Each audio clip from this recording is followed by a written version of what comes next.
네, 여러분 안녕하십니까? Q5 English입니다. 오늘도 IZE로 끝나는 동사의 의미를 자세히 나누어 보도록 하겠습니다. 그 출발점은 명사나 형용사다. 다시 한번 말씀드리고요. 여러분이 영어를 할 수 있는 그 사실을 일반화하시면 안 되죠. 영어는 계속 반복해야 되고요. 영어를 할 수 있다는 사실에 감사를 해야 되죠. 좌우간 일반화 오늘 내용에서 확인해 보시도록 하겠습니다. 그리고 애청, 구독, 좋아요, 알림 설정 꼭 확인 부탁드리고요. Do not normalize stuff. stuff를 normalize 하지 마라. 정상화하는 거죠. 일반화하는 거죠. 문맥이 주어져야 되겠죠. stuff가 무엇인지 모르겠습니다. 하지만 그것을 일반화한다. normal이라는 형용사 있죠? 저희 과거 강의에서 이미 다룬 바 있는데요. 거기다 IZ를 붙인 거죠. 정상화하다, 일반화하다, 앞뒤 내용이 있어야 되겠고요. 그리고 stuff라는 것은 어떤 아이디어, 사람들, 어떤 행위들을 구체적으로 명시하지 않고 그냥 그것들, 그 사람들 이렇게 막연히 부르는 거죠. 그래서 stuff이라는 건 그냥 우리말로 해석 안 하는 경우가 많이 있습니다. 여기서도 그냥 일반화하지 마라, 정상화하지 마라. 그런데 무엇을 일반화한다, 무엇을 정상화한다라는 구체적 사실은 밝힐 수 없겠죠. The decision was polarizing. 그 의사결정은 양극화했다. 이게 직역인데요. 원래 polarize라는 것은 어떤 아이디어 같은 것이 있을 때 그 아이디어를 놓고 두 그룹으로 완전히 나뉘는 거죠. 그리고 그 두 그룹은 서로 비슷하게 다른 게 아니라 완전히 상반된 입장을 취하는 거죠. 그러한 느낌이 polarize입니다.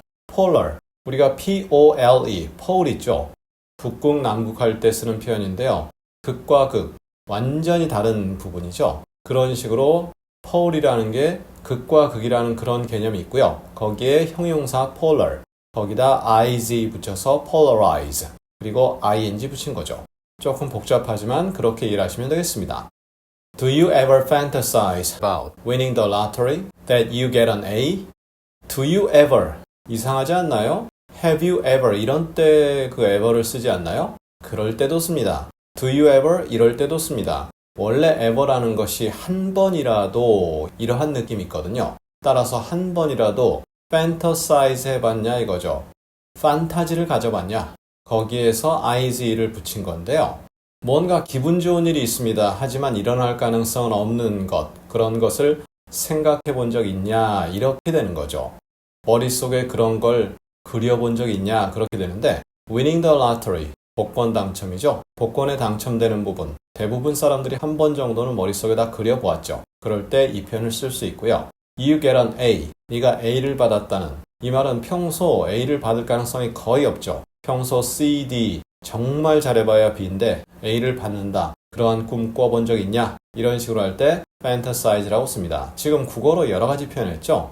그런 걸 머릿속에 그려봤냐, 꿈꿔봤냐 등등 여러 가지, 또 그런 것을 머릿속에서 허구로라도 생각해봤냐, 이런 식으로 할 때, 즉 국어로 어떻게 옮기든 영어적으로는 일어날 가능성이 없는 것에 대해서 생각한다는 느낌이 전달되면 되는 거죠.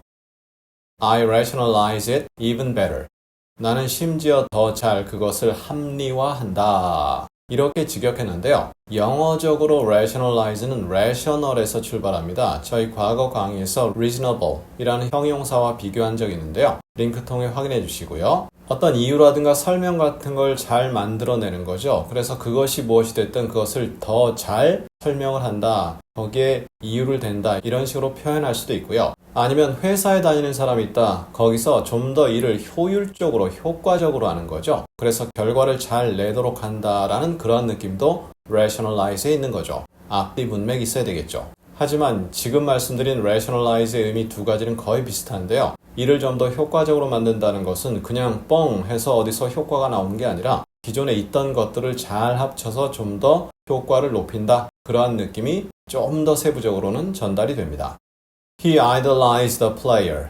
그는 그 선수를 아이돌화시켰다 이거죠. 우리 아이돌이라고 국어로도 그냥 해버리죠. 이상형으로 만들었다. 이상형으로 만들었다 그럼 좀 이상한데요. 예를 들어 저희 아이 같은 경우 지금 대학생이긴 한데요. 커리, 미국의 농구 선수죠. 그 선수를 너무나 idolize 하더라고요. 그 선수를 너무나 이상화하고, 이상화하니까 좀 이상하죠. 그 선수를 너무 아이돌, 거의 그냥 신적으로 떠받들고 그러한 느낌이 좀 있습니다. 그럴 때 영어로 idolize 한다. 우리나라 10대 예를 들어서 여학생들이 어떤 보이그룹을 굉장히 좋아하고 막 소리 지르고 난리친다. 그러한 느낌을 가져보시면 idolize가 바로 그 느낌에 해당되는 거죠. 동사죠.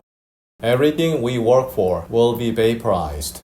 우리가 일한 모든 것이 for, 그것을 위해서 일한 모든 것이죠. 그것이 사라질 것이다 이거죠. 원래 vapor 이렇게 하면 증기죠. 증기가 유증기, 수증기 두 개가 있겠지만 자관 증기처럼 쭉 해서 사라져버린다. 이러한 느낌이 vaporize입니다. 그리고 everything이 사물이 주어기 때문에 사물은 사라지게 되죠. will be vaporized. 중간에 we work for가 everything을 꾸미는 개념으로 이해를 하시면 되겠습니다. 자, 이렇게 해서 오늘도 IZ로 끝나는 동사를 만들어 보았습니다. 상당히 난이도도 없어 보입니다. 뭐 이런 걸 갖고 고민하나 싶은 그러한 생각이 들지만 이거 말로 못 만들어냅니다. 저 같으면 쉽지 않을 듯 합니다. 반복을 다시 한번 강하게 제안드리면서요. 우리 다음 시간에도 IZ로 끝나는 동사, 여러 가지 동사가 추가적으로 나오는데요. 그 동사를 하나하나씩 나누어 보도록 하겠습니다. 감사합니다.